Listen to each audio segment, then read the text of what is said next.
When I first met my son's fiancée, she made fun of me. She laughed and said, "Your dad didn't even finish middle school. Can he even find a job with such low grades?"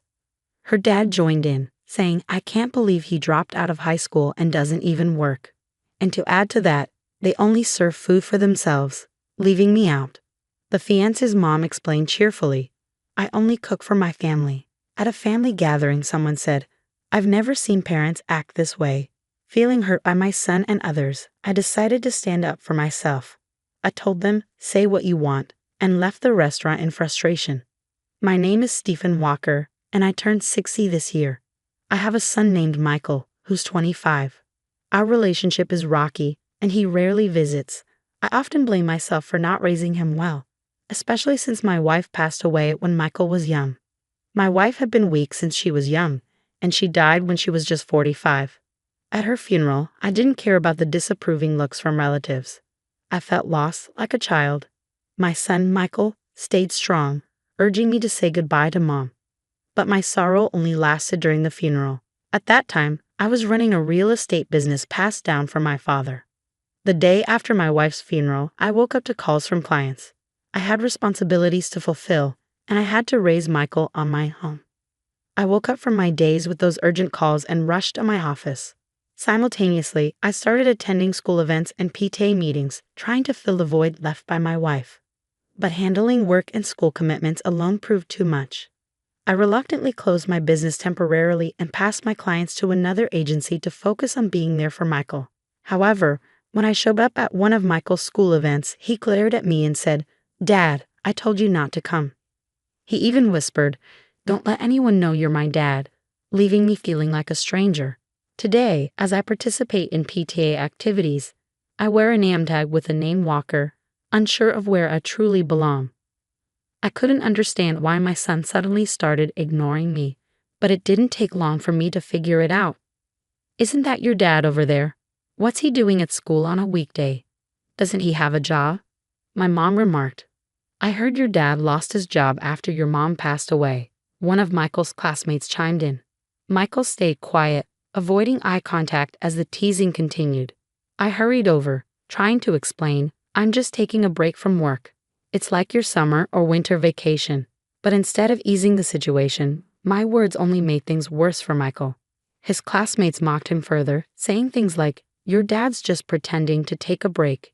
Your family must be struggling financially." Feeling guilty, I realized my attempt to help only backfired. As Michael faced more ridicule from his classmates, his resentment towards me grew. I felt powerless as I witnessed his suffering, unable to intervene.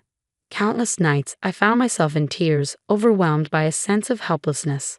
As Michael entered middle school, he began associating with troubled peers, spending nights away from home and loitering in gas station parking lots until late hours. Cell phones were rare back then, making it difficult to track his whereabouts. With each passing day, Michael's absences increased, leaving me clueless about his activities. I could only apologize when the school called to report complaints from nearby establishments. Whenever I visited Michael's school, he and his unruly friends hurled insults and projectiles at me, further deepening my feelings of inadequacy. Michael's behavior had taken a dangerous turn since starting middle school, leaving me terrified to confront him, fearing his unpredictable reactions. Reflecting on my parenting during his elementary years, I wished I had handled things differently, but I struggled to determine the right approach for addressing his misbehavior. Communicating with a teenager seemed like an insurmountable challenge, leaving me feeling lost and helpless.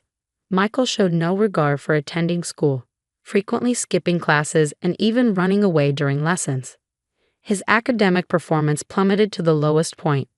During a parent-teacher conference, they mentioned a private high school where Michael could enroll, bringing me a sense of relief. I was grateful that there was an option for him to continue his education. I hoped that the new environment and different classmates would positively influence him, leading to a change in his behavior. Thankfully, after starting high school, Michael began to take his studies more seriously. He dedicated himself to his classes, improving his test scores to above-average levels and eventually securing admission to college. Despite his academic progress, his attitude toward me remained unchanged. He continued to spend little time at home, moving from one friend's house to another. Upon entering college, he opted to live alone in a dorm and supported himself with part-time work to pay his tuition. While I admired his independence, his relationship with me remained distant. Even after he started his job, he showed no inclination to reconnect with his family. One day, completely out of the blue, Michael, whom I hadn't seen for years, called me. He said, "I'm planning to get married." Then he added, "We're meeting at a fancy restaurant next Sunday at 2 p.m., without considering my schedule. I was taken aback by the suddenness of it all.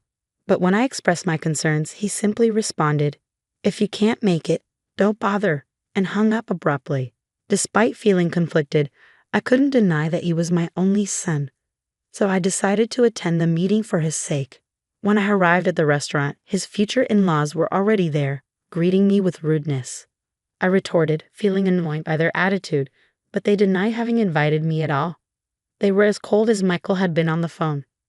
Meanwhile, Michael stood there with a smirk, seeming like he was up to something. Unsure of his intentions, I reluctantly entered the restaurant. However, instead of discussing Michael's relationship with Sarah, they directed their attention towards me, treating me like an unwelcome guest. To my dismay, Michael began criticizing me in front of Sarah and her family, disregarding the inappropriate timing and setting. Despite my protests, he continued unabated. To make matters worse, Sarah burst into laughter, mocking seriously, "Can someone even find a job with just a middle school education?" Her father chimed in, praising Michael for having a college degree and a job at a prestigious company, contrasting him with me, a high school dropout. Exhausted and frustrated, I almost uttered, "Say what you want, I'm leaving." But before I could, a waiter arrived with the food, apologizing for the delay. I had been so worked up that I had forgotten we hadn't even been served yet. Trying to calm myself down, I resolved to eat quickly and leave. However, when the food arrived, it was only for Michael, Sarah, and her parents. The waiter explained that they had a reservation for 4, giving me a disapproving look. Sarah's mother dismissed me, saying, "He's not part of our family, so don't worry about him," with a fake smile. Feeling humiliated, I watched as the waiter awkwardly retreated, just as I was about to lose my temper.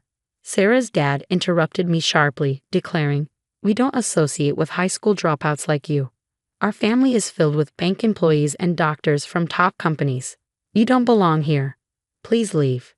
His words stung, and I couldn't hold back. "Is education and job status all that matter to you? Seems like your priorities are a bit skewed," I retorted as I stood to depart. In response, Sarah's dad boasted about his job at Bank of America, emphasizing the importance of education and work history. As I made my exit, I sarcastically acknowledged his accomplishment, but they paid me no heed. The following day, I visited Bank of America, where Sarah's dad worked. Despite being labeled a deadbeat by my son, his peers, and Sarah's family, I knew I wasn't one. After my wife's passing, I temporarily closed my real estate business to focus on my son's well-being. However, I want to make it clear that it was only a temporary measure. Following her death, I transitioned my business to online management to prioritize my involvement in my son's school activities and PTA meetings. When I operated a physical store, my clients were mostly local neighbors. However, transitioning to online management opened doors to a wider clientele, including people from small towns located far from the nearest train station and even Americans living abroad.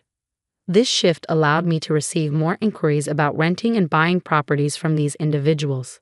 The internet enabled me to expand my property portfolio and reach a broader audience, turning what once seemed like a dream into reality. Moreover, I had a keen interest in stocks and investments, which I pursued as a hobby. Currently, I had $50 million invested in Bank of America, where Sarah's dad worked.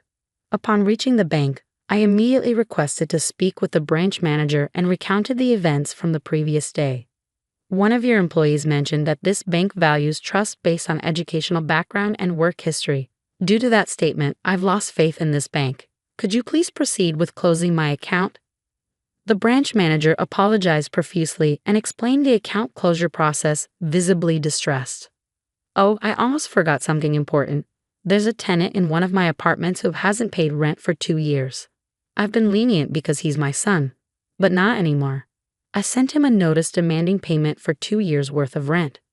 3 days later, Sarah's dad and my son barged into my house fuming.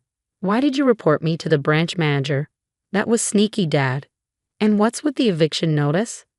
If you're the landlord, at least cover for me. I sighed and replied, I lost trust in the bank after hearing about their judgmental practices. Are you panicking because of one person's comment? Do you have something to hide? And Michael, being family doesn't excuse you from paying rent. Pay up, Sarah's dad retorted. Because of your actions, I received complaints from other clients. My boss even reprimanded me. How dare you? I didn't cause trouble. I simply shared the story with relatives and clients. I didn't tell them to close their accounts. I responded calmly. My son lashed out. What clients, Dad? You're just a deadbeat, right? How could a deadbeat afford to build a huge house like this in such a prime location and still live like this? I even did some renovations recently. I explained, but he looked puzzled, saying, what's that? Did you go into debt or something? I'm really fed up with you. I took a break from my real estate job for a while, then switched to running an online business, which I'm still doing. How many times do I have to explain? I'm not a bum, I told him, and he turned pale. What? I had no clue. I thought you were just working part-time, Sarah's dad yelled. You're a real piece of work, keeping your occupation secret even from your own son. Annoyed, I replied, say what you want, and closed the door. Outside, I heard them shouting, you've ruined my reputation. I'm gonna sue you. I can't believe I've been fooled by my old man for so long. After about 10 minutes of yelling, it seemed they grew tired, and the commotion quieted down. I figured they wouldn't bother returning once they realized their shouting was futile.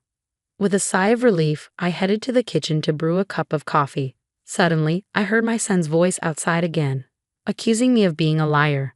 Peering out the window, I saw Sarah's dad and my son spray painting my front door. You've got to be kidding me. What are they up to? Just as I prepared to confront them, the sound of approaching police sirens caught my attention. Could it be that someone in the neighborhood had called the cops? My suspicion proved correct. Stepping outside, I found the two of them being detained by the police in response to a neighbor's complaint. There he is, that liar. He's ruined my reputation at work, they shouted as the officers calmly escorted them into the patrol car, assuring, we'll handle it from here. One of the officers, noticing me, approached with an oddly cheerful demeanor. Sir, would you mind coming with us to provide your statement? Why me? But I'm the one who's been wronged here. I'll spill all the details on their mischief. I thought as we arrived at the police station, showing the officers a video from my phone, captured by the security camera at my front door. I revealed the entirety of their yelling and antics. This is excellent evidence, the officer exclaimed excitedly, and my interrogation concluded swiftly. My son and Sarah's dad received a stern warning from the police and were required to sign a restraining order to stay away from me. As it turned out, the entire neighborhood had witnessed their bizarre behavior. One of my son's coworkers, who lived nearby, had been gossiping about it at the office. Hey, you won't believe it, but Michael was caught spray painting his own father's house and got taken away by the cops, they exclaimed. I was astonished. Thankfully, I had recorded the entire incident. My son's reputation took a nosedive at work and among clients, resulting in his demotion by his boss. I decided to report the incident once more to Bank of America, where Sarah's dad was employed. Upon showing the manager the security footage from my phone, his expression turned ashen. It wasn't long before I heard that Sarah's dad had been dismissed from his job. Naturally, Sarah called off her engagement with Michael. Both Michael and Sarah's family relocated to a rural area, where they found work at a gas station run by my brother. However, they struggled to adapt, and I had to let them go due to their incompetence. Word around town was that other nearby businesses had similar experiences with Sarah's parents who couldn't hold down a steady job. They bounced between gigs at gas stations and farms as a couple.